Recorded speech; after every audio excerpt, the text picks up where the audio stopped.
인도네시아에서는 만나면 항상 샬롬 이렇게 인사합니다. 하나님의 나라에 평안하시죠? 네. 네. 먼저 이렇게 귀한 자리에 귀한 시간 만들어 주시고요. 우리 인도네시아 팀을 너무 환대해 주시고 저희가 이렇게까지 대접을 받아도 되나 생각이 들 정도로 이렇게 반갑게 맞아주셔서 너무 감사합니다. 익히 아시겠지만 여러분들이 생각하시던 그런 선교 현장에서 여러분이 기도해 주셨던 그 선교 현장에서 저희가 이렇게 동해 한길교회에서 만나게 돼서 너무 감사하고 또 감격스럽고 또 하나님께 영광을 돌립니다. 일단 저희 목사님들이 다 설명을 또 해주셔가지고 제가 드릴 말씀이 많지는 않은데요. 일단은 제가 그 배경이나 우리 목사님들 그리고 사역에 대해서 간략하게 또 보고드리고 또 이 시간 포럼을 했으면 합니다. 저는 일단 저부터 설명을 드려야 되겠죠. 저는 모태신앙이었고요. 그리고 모태하는 신앙하다가 못된 신앙 가지고 있었던 그런 집안에서 신앙생활 하다가 어렸을 때 참 열심히 신앙생활 했던 것 같아요. 그런데 열심히 기도하고 열심히 찬양하고 예배생활하고 또 학교 가서 열심히 공부하고 열심히 했는데 나중에 보니까 제 문제가 해결이 안 되더라고요. 항상 고민했고 갈등했고 염려가 있었고 또 근데 사람들 앞에서는 잘하는 모습을 보여야 됐고 교회 가서는 기도 열심히 하고 찬양 열심히 하고 전도 열심히 하는 그런 모습을 보여야 했던 신앙생활을 했던 것 같습니다. 그러다가 저한테 어릴 적에 영적 문제가 찾아왔죠. 양봉을 보다가 귀신 들어오고 가위로 눌리고 항상 고민이었던 것 같아요. 교회는 가는데 말씀은 듣는데 기도는 하는데 내 문제 해결되지 않으니까 사람들 앞에서는 저는 되는 척을 해야 됐고 그러다 보니까 항상 어두웠던 것 같아요. 그리고 이중적인, 삼중적인, 사중적인 삶을 살았습니다.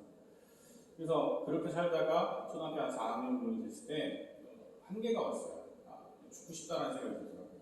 이 어린 마음에 내가 밥도 모르고 내가 열심히 하는데도 내가 어디로 가야 되는지 어떻게 살아야 되는지 모르는 인생을 내가 언제까지 살아야 되나라는 생각을 가지고 살았던 것 같아요.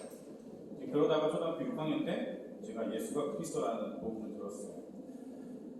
그때 울었습니다. 왜 울었냐면 성경을 열심히 외웠고요. 그리고 세례를 받기 위해서 하는 세례 교육이나 이제 신봉교회를 다녔거든요. 열심히 기도하고 방언 기도도 하고 다 했는데 내 문제 해결되지 못했었거든요. 근데 그렇게 열심히 외웠던 성경 구절 안에서 예수가 그리스도라는 복음을 듣게 됐습니다. 그리고 제가 본격적으로 예수를 그리스도로 믿고 영접하고 하나님을 만나게 됐어요. 그때 내가 왜 이 문제 속에서 해결되지 못했나, 왜 해결받지 못했냐는 이런 이유를 찾게 됐습니다. 그래서 목적도 없고 방향도 없고 신앙생활을 너무 열심히 하다가 그냥 내가 뭘 믿는지, 내가 무엇을 해야 되는지 방향을 잃었던 것 같아요. 그래서 그 어린 시절의 청소년 시기에 너무 감사한 마음에 하나님 계속 기도했습니다. 하나님 내 인생이 복음 전하는 인생이 되고 싶고 나 같은 사람들이 있다면 그들에게 밥을 주고 복음을 전하는 그런 인생을 살고 싶습니다라고 기도하고 있다가 제가 20살 때 신학교를 가게 되었고요. 신학교를 가서 청소년 사역 한 15년 정도 했습니다. 왜 했냐면 저 같은 친구들이 너무 많아요. 인생을 왜 살아야 되는지, 인생의 어려운 문제들을 어떻게 해결해야 되는지 그냥 열심히 살면 되는 줄 알았는데 그 끝에는 허무함과 그리고 외로움밖에 없거든요. 그래서 그들에게 복음을 전하는 사역을 15년 하다가요. 어느 날 제가 인도네시아 땅을 밟게 되면서 인도네시아 사람들을 만났는데 그들이 제 모습 같은 거예요. 많은 사람들이 인도네시아 사람들을 보면 저들은 전도가 안 돼. 답이 없어. 무슬림이 90% 가까이 되는 나라에 전도할 수 없는 거예요. 그리고 사람들이 뭐라고 얘기하냐면 저들은 끝내는 복음을 반대하고 그리스도의 믿음을 가지고 있는 사람들을 핍박하고 저들에게 어떻게 복음을 전하겠냐. 그런 말을 들을 때마다 저 같은 거예요. 제가 방황할 때, 제가 어려울 때 사람들이 조금만 도와줬으면 제 인생이 조금 더 일찍 달라질 수 있지 않았을까? 라는 생각이 들면서 나와 같은 상황이 된 인도네시아 사람들에게 그리스도의 복음을 전해야 되겠다는 마음을 결단을 20대 후반에 했습니다. 그래서 그때부터 준비했어요. 인도네시아 들어가기 위해서 공부하고 또 제가 좀 일찍 결혼해서 저희 와이프와 저 아이들을 설득했어요. 아빠는 가야 되겠다. 인도네시아에 복음 듣지 못한 사람들이 너무 많다. 교회는 다녀도 답을 모르고 교회 다니는 사람들이 너무 많다. 그들에게 예수가 그리스도라는 사실을 전하고 복음을 전하는 인생을 살고 싶다. 그래서 아이들을 설득하고 저희 와이프를 설득하고 제가 2018년도에 인도네시아로 들어가게 되었습니다.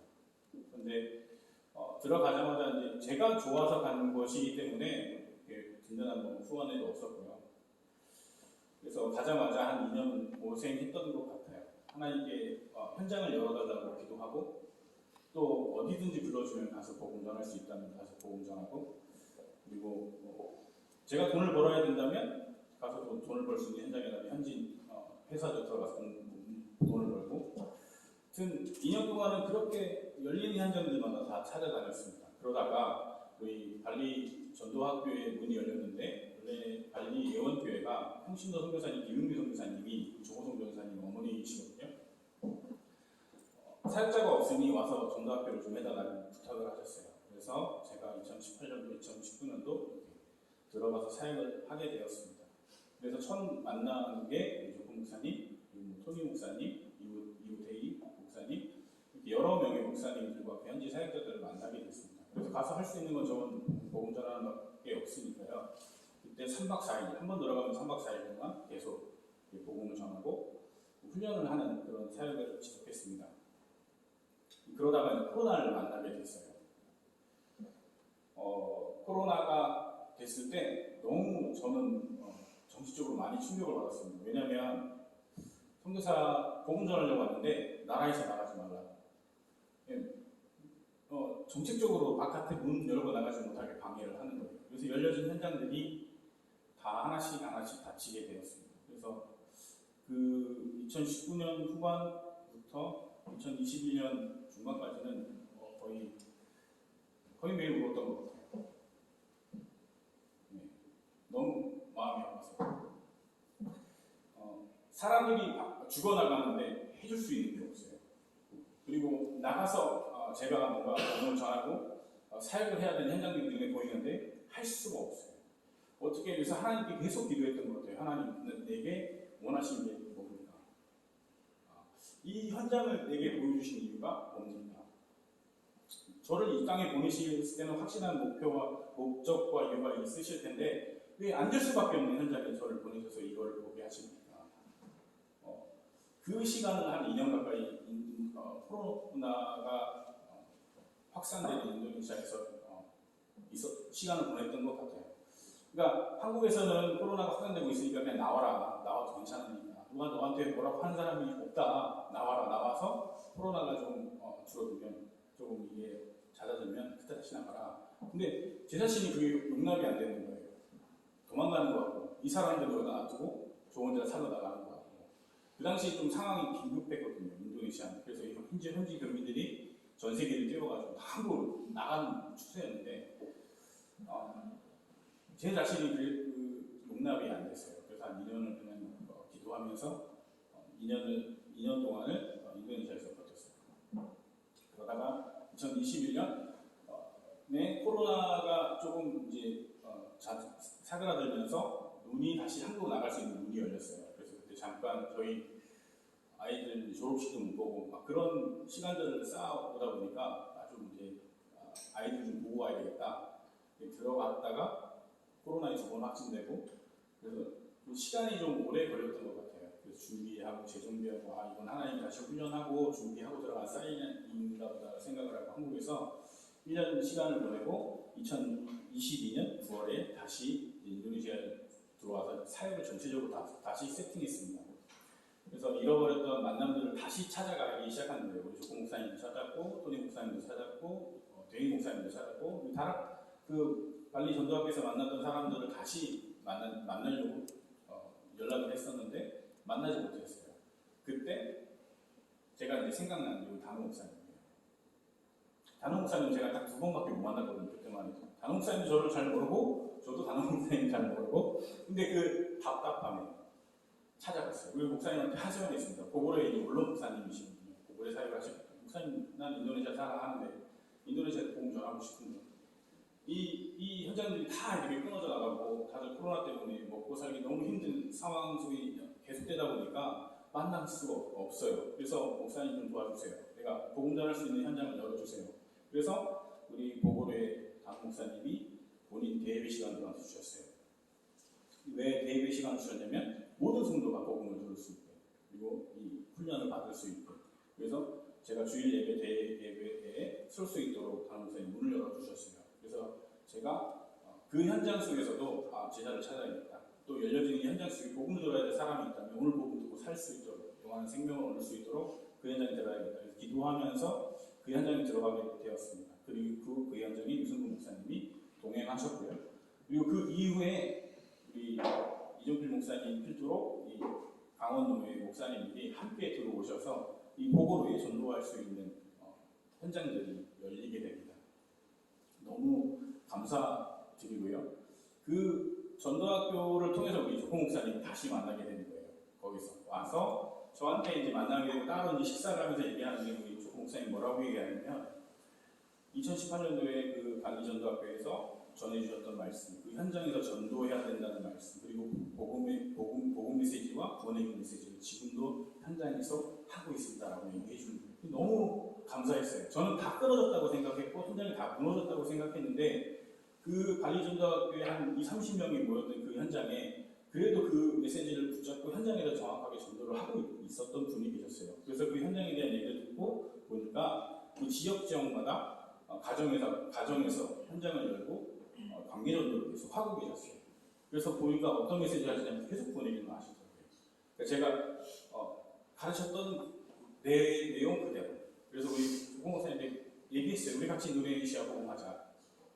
이 땅에 복음 전하고 전도할 수 있는 사람들, 우리 만남을 통해 하나님 그렇게 그 일들을 허락하신 것 같다. 우리 같이 복음 전하자.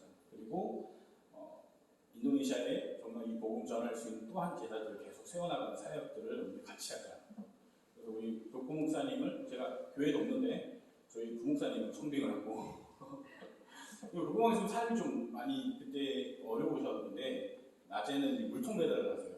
그 여러분 그 생수 꽂아서 뒤로 꽂아서 쓰는 거 있잖아요. 그거를 지역마다 이렇게 나눠서 오토바이에다가 싣고 그래서 오전에는 물 배달을 하고 오후에는 사역을 하는 거를 계속 지속하셨더라고요. 그래서 조홍 목사님이 제안했어요. 내가 많은 것을 지원할 수는 없지만 당신이 현장 가는데 교통비가 없어서 현장을 못 가는 일 없도록 내가 돕겠다. 나랑 같이 사역하자. 그래서 조홍 목사님하고 같이 사역을 시작했고요. 그렇게 하면서 그 조홍 목사님의 일주일 동안 다락방에 있는 사람들을 토요일 날 전도학교로 불러서 전도학교를 시작하게 됐습니다. 그래서 토요일 전도학교 그리고 주일날 단호 목사님 가나교회 전도학교 이렇게 해서 두 전도학교가 생겨나게 됐습니다. 우리 조홍 목사님 같은 경우는 제가 처음에 사실은 이 얘기를 했었어야 되는데 좀 제가 거리를 뒀습니다. 관리전도학교 때 너무 열심히 하는 거예요.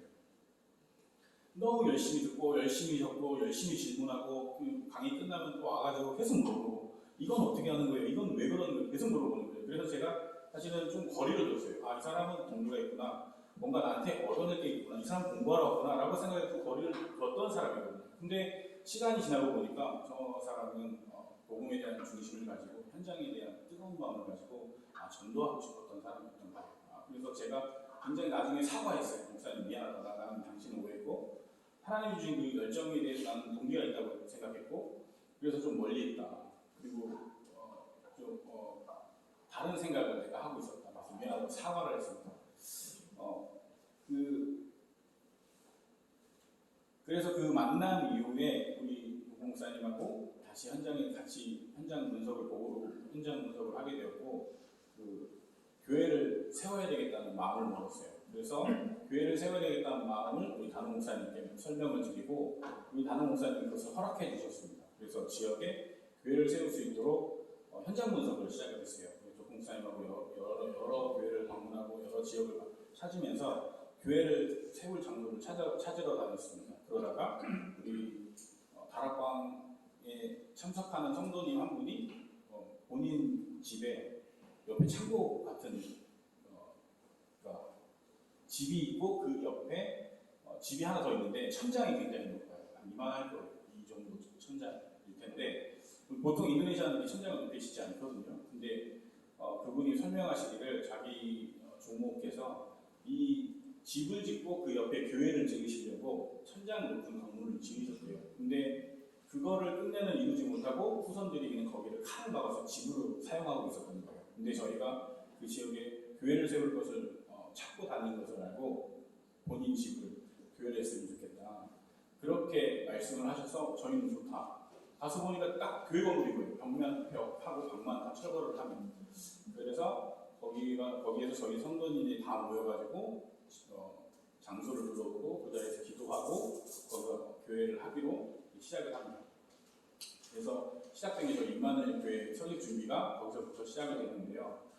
인도네시아는 한 지역의 교회가 세워지기 위해서는 무슬림이 있는 지역에서는 90명, 그러니까 무슬림 90명의 도장을 받아야 되고요. 그리고 불교 신자들이 사는 지역에서는 불교 신자 60명의 도장을 받아야 됩니다. 그러니까 지역 주민들이 오케이를 해주지 않으면 교회가 세워질 수가 없어요. 합법적으로 교회가 허가되지 않는 곳에서 예배를 하면 나라에서 법적으로 지켜주지 않을 뿐더러 이거 나중에 인치당할 수도 있는 위험도 있어요. 그래서 합법적으로 허가를 받은 교회가 저희에게 필요했습니다. 그거를 저희 국보 목사님하고 같이 기도하면서 준비를 했는데 다행히도 그 다락방 찬송관 그 건물주가 그 친척들이 다 그 지역의 유지예요. 네, 그래서 그분들이 직접 나가서 도장 받고 그리고 60명의 도장을 다 받고 그 지역에 있는 행정 담당자들, 그러니까 통장 단장이죠. 그 사람들 사인이 들어가야 되는데 원래는 다 이게 다 돈 주고 해야 돼요. 도장 찍어주세요. 고맙습니다. 도장 찍어주세요. 고맙습니다. 이렇게 가야 되는데 저희가 그거에 돈이 안 들어가고 그 도장을 다 받고 사인을 받고 나라의 정식으로 허가받은 교회가 그 동네에 생겼습니다. 너무 감사하게도 그게 절차가 다 마무리하는데 사실은 뭐 1년도 걸리고 2년도 걸리고 그 절차를 제대로 진행하기 쉽지가 않은데 저희는 한 달 안에 끝난 것 같아요. 그래서 너무나도 감사한 마음에 그 도장 받은 거를 저희 교회 벽면에 딱 붙여놨습니다. 그래서 그거를 딱 하고 11월에 그 모든 게 다 마무리가 되고 저 철거 공사랑 페인트랑 청소하는 거랑 다 마무리가 되고 12월에 지역에 이제 초청 캠프를 하자. 법적으로 전도하면 안 되거든요. 예수 믿으라고는 얘기할 수 없고요. 그리고 교회 나와라 말할 수가 없어요. 그래서 뭐 했냐면 밥 준다고 하자. 식사 대접을 하자. 지역 사람들한테 이 지역에 교회가 생겼다고 알려주고 교회는 어떻게 예배드리는지, 교회에서는 어떤 찬양을 하는지, 교회는 어떤 축제를 하는지 보여주는 초청 캠프를 하자. 그래서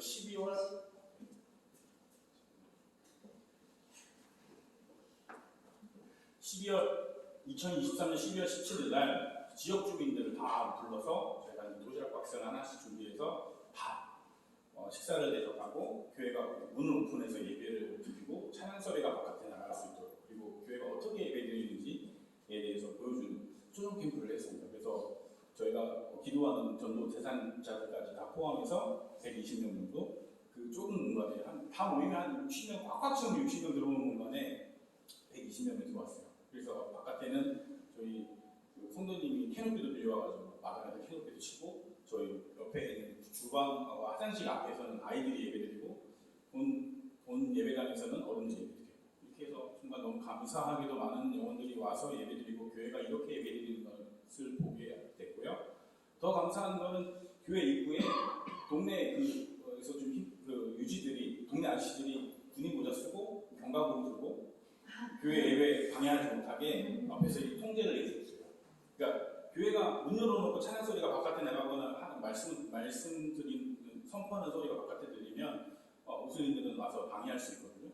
근데 그거를 다 교통 통제하고 출입 통제를 해 도와주셨어요. 그래서 저는 그 모습들을 보면서 너무 감사한 거예요. 이 모든 일들이 뭐 우리가 계획한 것도 아니었고 우리는 기도만 하고 찾고 또 기도만 했는데 하나님이 하나씩 준비한 일들을 이루시는 걸 보면서 너무 감사했습니다. 근데 그 안에 120명이 모인 그 안에서 또 만남들이 있었어요. 지역에서 우리가 사역하는 것을 보고 있었던 목회자들이 있었어요. 그러니까 교회가 없어요. 성도는 있는데 교회가 없는 목사님들, 그리고 교회는 있는데 성도가 없는 목사님들, 그분들이 와가지고 같이 훈련받기를 원하고 은혜받기를 원해서 그분들을 후속 캠프로 계속 만나게 되었습니다. 그래서 전도학교가 지금 최종적으로 열리는 게 가나교회 전도학교, 그다음에 저기 다락방 현장에 있는 사람들을 모은 깐풍지나 지역 전도학교, 그다음에 세 번째로 임마누엘 교회, 저희 교회에서 하는 지역 전도학교, 지역은 비농 지역입니다. 그래서 세 개의 전도학교가 세워졌고요. 지금은 깐풍 진화 지역의 이부대리 목사님, 그리고 찌비농의 이부수시 목사님 교회를 예비 전도학교로 두고 그곳에서 계속 전도 세미나를 하고 있습니다. 그리고 우리가 복음을 계속 전달하고, 그리고 그 복음에 반응하는 사람들을 찾고, 그리고 목사님이 계속 전도 훈련을 함께 할 건지에 대해서 체크하고 그분들 훈련하는 과정을 가지고 있습니다.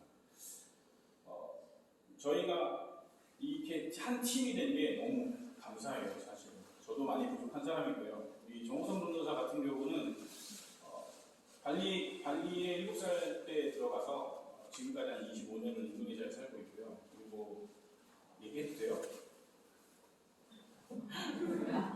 스크롤 나와서 얘기할게요. 원래는 디자인 공부하러 싱가포르에서 좀 유명한데요. 라셀 대학교라고 얘기하면 싫어요. 왜냐면 상처가 있어요. 끝까지 공부를 못했어요. 여러 가지 상황이 어려움이 있고 문제가 있어서, 그래서 그거를 끝까지 싱가포르에서 공부를 디자인을 끝내지 못하고 다시 인도네시아에 들어와서 좀 많이 어려움이 있었어요. 공부를 다시 하고 싶었고, 그리고 포토그래퍼라는 직업도 있었고, 여러 가지 하는데 상황이 안 맞았어요. 좀 많이 그래서 힘들어했어요. 그래서 여기 정호성 전사님은 2015년도에 싱가포르에서 처음 만나서 지금까지 만남을 가지고 있었는데, 저는 그래서 제 그냥 사역 대상자라고만 생각했어요. 이 친구는 그냥 내가 사역을 해줘야 될 대상. 저 친구하고 같이 사역을 할 거라고는 생각을 못했어요. 근데 어느 순간에 보니까 이 친구가 자카르타에서 신학교를 다니고 있고, 그리고 이 친구가 가지고 있는 재능들이 너무 많은데, 여러분이 아시겠지만 인도네시아어, 영어, 한국말을 하는데 한국말을 잘 못해요. 그래서 한국말을 잘하는 그냥 인도네시아인이라고 생각하시면 됩니다. 근데 정호성 전사님을 통해서 이 정확한 복음이 인도네시아 사람들에게 전달되고 있고요. 그리고 우리 정호성 전사님하고 대학 현장에 가면 너무 좋아요. 그냥 문이 열려요. 그냥. 잘생겼어. 저 혼자 가면 사람들이 이거 쳐다보잖아요. 정호성 전사님하고 대학 현장에 가면 그 여학생들이 너무 좋아가지고 졸졸졸. 저는 가서 복음만 전합니다. 지금 이렇게 너무나도 감사하게 한 팀을 만들어주셨고, 우리 조콩 목사님 같은 경우는 원래 무슬림이셨어요. 20년 전에 무슬림이었고 지금 개종하셔서 기독교인이시고 이제는 목사님이 되셨어요. 근데 저분한테 말씀드렸어요. 어떻게 개종하게 됐냐. 근데 개종하면 모든 것을 버려야 되거든요. 집을 떠나야 되고 가지고 있는 거 다 내려놓고 다른 동네로 나가야 돼요. 그런데 너무 어려워요. 직장도 없고 먹고 살기 너무 힘든데 옆에 친구가 크리스찬이었는데 도와주더래요. 그냥 이유 없이. 그래서 와서 복음 전하면 불법이잖아요. 근데 그래서 목사님이 보셨대요. 그들의 삶을. 근데 너무 행복해 보이더래요. 그래서 나도 믿고 싶다. 그러니까 정확한 복음을 나한테 전해주지 않았지만 나를 도와주는 그 친구의 인생과 삶을 볼 때 나도 예수님을 믿고 싶다. 그래서 개종하시고 지금까지 마음속에 그 뜨거움이 있어요. 무슨 살려야 된다. 왜냐하면 이유 없이 그냥 그들은 선조가 믿었기 때문에 그 후손들은 그냥 이유 없이 믿는 거예요. 그걸 배신하고 떠나오면 모든 것을 내려놓고 가야 되기 때문에 어쩔 수 없이 그냥 믿고 있는 거예요. 그냥 무슬림으로 살아가고 있는 거예요. 그 이후에 영원한 죽음이 있고 심판이 있다는 것을 모르고 그냥 죽어가는 거예요. 근데 그런 뜨거움을 가지고 지금 현장에서 전도하고 계십니다. 우리 높이 사모님 같은 경우는 불교에서 개종하셨어요. 아주 목사님은 무슨 사모님은 불교에서 개종하셨어요. 그래서 그 뜨거운 마음이 있어요. 불교의 교리를 알지 못하는 사람들이 그냥 믿음을 이어가고 있는 사람들이 많기 때문에 복음 전해야 돼요. 그래서 현장에서 아픈 사람들 기도해주고 아픈 사람들이 복음 전하는 사역들을 아주 잘하고 계십니다. 우리 강호 목사님과 우리 안희자 사모님은 그 대대로 크리스찬 집안이었어요. 그래서 이 보고르의 그 모든 틀을 잡고 계세요. 목사님들 그 문을 열어주시는 키메이커 역할을 너무 잘해주고 계세요. 그래서 제가 보면 너무 감사한 거예요. 저는 부족하고 연약한데 우리 목사님들, 우리 전사님 한 분 한 분이 각자의 역할 그리고 각자의 포지션에서 하나님이 쓰시는 그 사역들을 감당하고 계세요. 그래서 지금까지 그 사역들을 계속 이어가고 있고요. 저는 사실 한 게 없습니다. 이분들이 현장을 열어주시고 또 현장에 인도해주면 저는 가서는 복음만 전하는 사역밖에 한 게 없습니다. 그래서 하나님께 영광을 드리고 우리 당 목사님과 이종구 목사님, 우리 정호돈 전사님께 감사를 드립니다. 드리면 다시 인도네시아 들어가면서 제가 붙잡은 말씀을 제가 한번 잠깐 말씀드리면 여호수아서 1장 1절 9절까지 말씀을 붙잡고 들어갔습니다. 지금까지도 그 말씀을 붙잡고 있습니다. 여호수아서 1장 1절에 하나님이 여호수아를 부르십니다. 그냥 어떤 상황 이유도 없이 어떤 목적도 없이 하나님이 그냥 부르셨어요. 그리고 뭐 2절에 그러면 가라고 명령하셨습니다. 저는 명령을 받은 사람이기 때문에 순종하고 갔습니다. 그래서 사실 이 자리에 서는 게 너무 부끄럽습니다. 왜냐하면 명령받고 간 사람이 뭐 제가 잘했죠? 제가 이렇게 했습니다라고 말하기가 부끄럽고요. 그래서 저는 명령받고 간 사람이기 때문에 하나님이 심부름을 하는 사람입니다. 이 3절에 보면 뭐라고 말씀하시냐면 내가 모세에게 말한 바와 같이 너희 발바닥으로 밟는 모든 내가 너에게 주었다 그랬습니다. 그래서 저는 명령을 받고 그 현장에 하나님이 주신 현장을 확인하러 간 사람입니다. 그래서 이 말씀이 성취되어지는 현장을 보게 하셔서 너무 감사하고요. 그 영적으로 죽어가고 있는 흑암이 장악한 땅에 여러분들이 또 함께 동역해 주시고 구해해 주셔서 너무 감사드립니다. 인도네시아는 총 인구가 2억 9천만 명이고요. 그 인구의 전 세계 4위고요. 그 인구의 87%가 무슬림이에요. 그래서 이유 없이 그냥 무슬림이 되고 또 그들에게 그렇게 살다가 가는 사람들이 너무 많습니다. 그래서 그 땅에 하나님이 주셨다고 약속하신 땅을 확인하러 가고 있고 또 그로에서 사역하고 있습니다.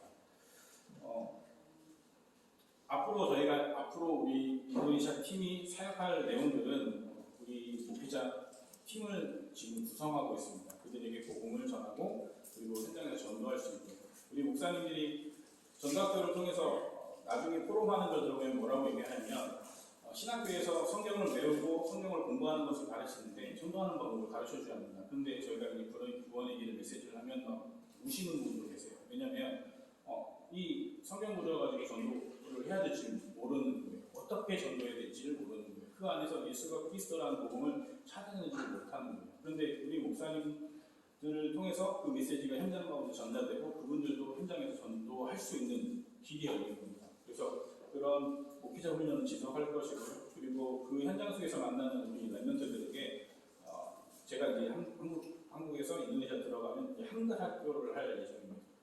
그래서 우리 랩런트들이 어떤 자원하는 마음으로 한글을 배우고 싶은 랩런트들이 생겼어요. 그래서 목사님하고 같이 통역사역을 하고 싶다.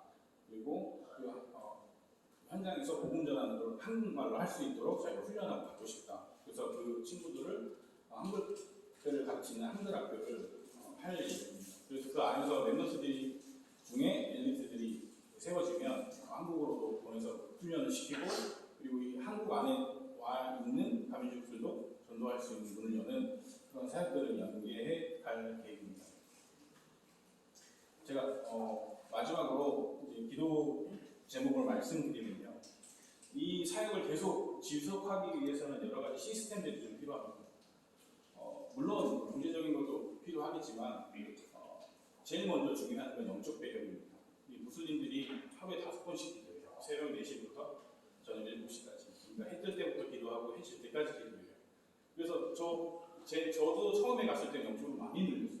새벽부터 계속 온 도시에 사이렌이 울리고 계속 꾸란을 외워야 되는데 거기서 영적 비밀을 모르는 사람들은 당연히 물릴 수밖에 없고 우울증이 걸릴 수밖에 없고 정신적으로 문제 올 수밖에 없어요.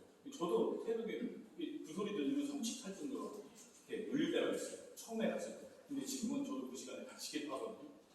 그래서 근데 여러분의 기도 배경이 굉장히 중요합니다. 그래서 같이 영적 배경, 기도의 영적 배경이 되어주셔서 무슬림 87% 그러니까 80%의 무슬림들이 복음 받을 수 있도록 그 문이 열릴 수 있도록 기도를 부탁드립니다. 그래서 제 기도 제목에서 영적 배경이 가장 중요하고요. 그리고 인도네시아 현지 중심의 전도 운동이 일어나고요.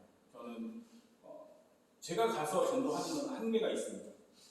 제가 가서 말씀을 전하는 한계가 있는데 우리 조크 목사님, 우리 담임 목사님처럼 현장에서 복음으로 새롭게 시작하는 증인들이 세워진다면 그 현장에서 전도, 또 새로운 전도, 또 새로운 생명 운동이 일어날 거라고 믿습니다. 두 번째로 어린이 청소년 대학 청년 살릴 랩런트 운동이 일어나야 됩니다. 그 일을 위해서 저희가 지금 자카르타 주립대학교에 문을 열기 위해서 들어가고 있고요. 그리고 두 번째로 지금 한글 학교를 기획하고 있는 겁니다. 그래서 아이들에게 어떻게든 더 접근할 수 있고 문을 열고 그들을 만남 속에서 복음 전할 수 있는 틈을 찾고 있습니다.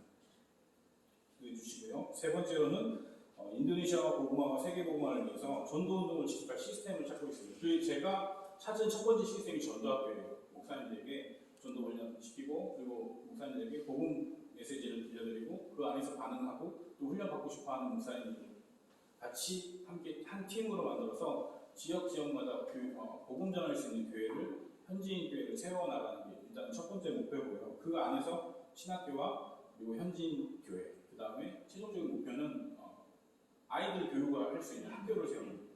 이 모든 사역을 통합할 수 있는 교회 하나 가지고 부족하거든요. 평일에는 아이들을 가르치고 주일에는 복음을 선포하는 학교를 세우는 겁니다. 근데 이 모든 일들은 시간이 필요합니다. 그래서 하나씩 차근차근 우리 팀하고 같이 그 응답을 받아갈 예정입니다. 그래서 생각나실 때마다 기도해 주시고요. 마지막으로는 최종적으로 이 모든 일을 위해서 제가 지금 준비하고 있는 건 국적지들입니다. 사실은 한국인 신분으로 외국인 신분으로 전도하고 선교하는 게 굉장히 어려움이 있습니다. 대학교 현장에 들어가는 것도 이미 그 현장을 선점하고 있는 교단들이 있어요. 자카르타에.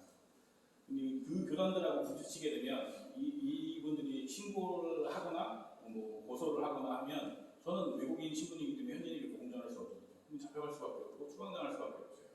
이 정호동 전사도 마찬가지고요. 그래서 우리가 전도하기 위해서는 국적을 바꿔야 되겠다는 생각을 했습니다. 여러 가지 행정 절차와 경제적인 문제가 좀 있지만 지금 준비하고 있습니다. 그래서 완전한 인도네시아 사람으로 현장에서 복음 전해야 되겠다라고 기도하고 준비하고 있습니다. 여러분 생각나실 때 기도해 주시면 하나님이 그 일들을 이루실 줄 믿습니다.